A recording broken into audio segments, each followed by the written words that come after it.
Cook with Comali season 5ல last week எபிசோட்ஸ்ல சரத்து கிட்ட ஜோயா நடந்துகிட்ட ஒரு சம்பவம் இப்போ சமூக வலைதளங்கள் முழுக்க ஒரு மிகப்பெரிய சர்ச்சையை உருவாக்கி ஜோயாவை பல ரசிகர்கள் ரொம்ப மோசமா திட்டிட்டு வந்துட்டு இருக்காங்க. அது பத்தி இப்போ முதல் முறையா சரத் அவர்களே சில விஷயங்களை ரொம்ப வெளிப்படையா சொல்லிருக்காரு. அது பத்தி தான் இந்த வீடியோல இப்ப நம்ம தெளிவா பார்க்க போறோம். விஜய் டிவியோட நம்பர் 1 ஹிட் ரியாலிட்டி ஷோவான குக் வித் கோமாளி சீசன் 5 நிகழ்ச்சி மிகப்பெரிய எதிர்பார்ப்போடு ஸ்டார்ட் ஆகி இப்போதான் படிப்படியா நல்லா போயிட்டு இருக்கு. அதுலயும் குறிப்பா இந்த சீசனோட ஒரு கண்டஸ்டன்டான ஜோயா அவர்கள் பண்ற பல விஷயங்களும் அவங்க பேசுற ஸ்லாங்கும் ரசிகர்கள் மத்தியில மிகப்பெரிய வரவேற்பு பெற்றிருக்கு அப்படின்னு தான் சொல்லணும். இதை தொடர்ந்து லாஸ்ட் வீக் எபிசோட்ஸ் ஜோயா பண்ண டிஷ்ஷ எடுத்து ஒளிச்சு வச்சு தேட விட்டுட்டாங்க. அப்போ அங்க சரத் அவரோட கெட்டப்ல கைலியோட அவங்கள்ட்ட பேசிட்டு இருந்தாரு. அப்போ ஜோயா அவர்கள் ரொம்பவே விளையாட்டுத்தனமா சரத்தோட கைலிய தூக்கி பாத்துட்டாங்க. இது என்னதான் ஒரு ஃபன்னான விஷயமா இருந்தாலும் இந்த ஒரு வீடியோ இப்போ சமூக வலைதளங்கள்ல ரொம்ப வைரலா பரவிட்டு வந்துட்டு இருக்கு. இதை பார்த்துட்டு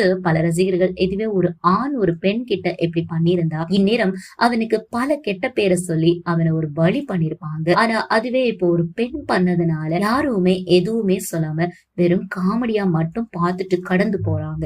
இதெல்லாம் கொஞ்சம் கூட நியாயமே இல்ல. ஜோயா பண்ணது மன்னிக்க முடியாத தப்பு.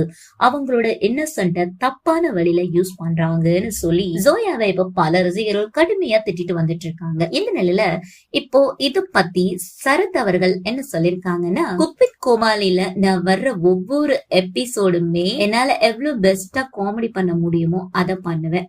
அப்படிதான் இந்த வாரமும் பண்ணேன். அதுவும் வடிவேல் சார் பண்ண ஒரு சூப்பரான காமெடி கேரக்டரா தான் எனக்கு வந்திருந்துச்சு. அதுவும் நான் அந்த கேரக்டர்ல கூடையோட தான் இருக்கணும். அப்போ ஜோயா சடனா அந்த கூடைய தூக்கி பாத்துட்டாங்க. அது அவங்க என்ன அசிங்கப்படுத்தணும்ன்ற நோக்கத்துல பண்ணல. ஆனா அவங்க அப்படி பண்ணணும்ங்கிறதும் நான் பண்ணுவாங்கன்னு நினைக்கல. அது அந்த டைம்ல கொஞ்சம் கஷ்டமா தான் இருந்துச்சு. அது அப்பவே கட் பண்ண சொன்னேன்.